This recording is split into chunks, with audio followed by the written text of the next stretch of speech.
𝗪𝗏, or Dirk Hartog Island National Park, is on Malgana Country and has long been renowned for its rich marine life, wild shores and fascinating history.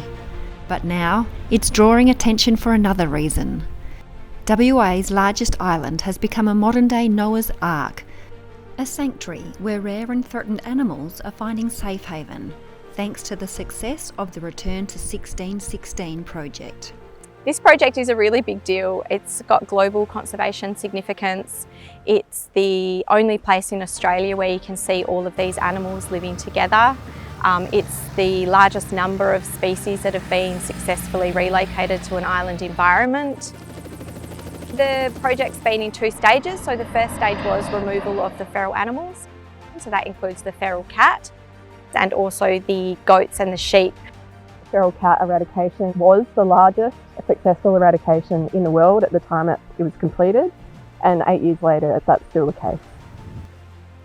Removing feral animals paved the way for native species to return to Malgana Country, breathing life back into a landscape that Dirk Hartog may have recognised when he came to 𝗪𝗏 over 400 years ago.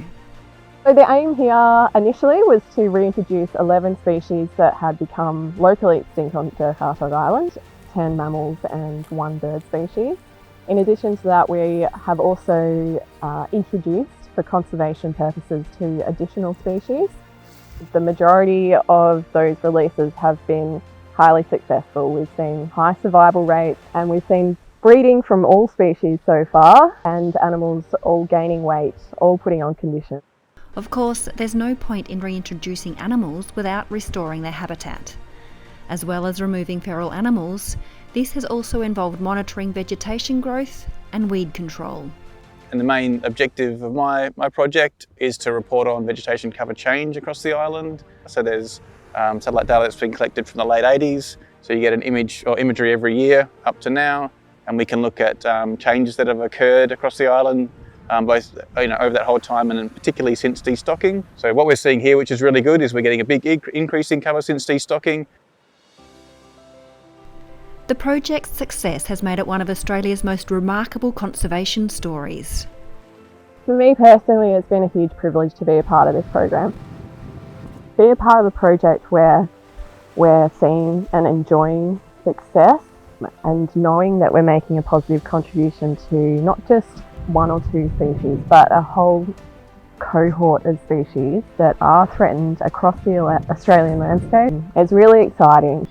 Malgana people are playing an important role in helping guide the country back to the way their ancestors once knew it.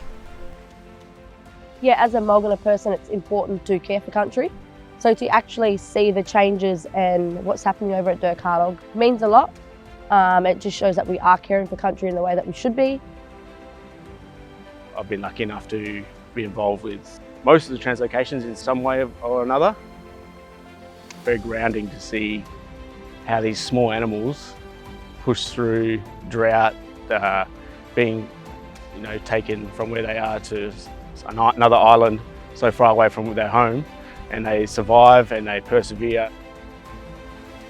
Return to 1616 unfolds in a national park, a living science laboratory open to visitors.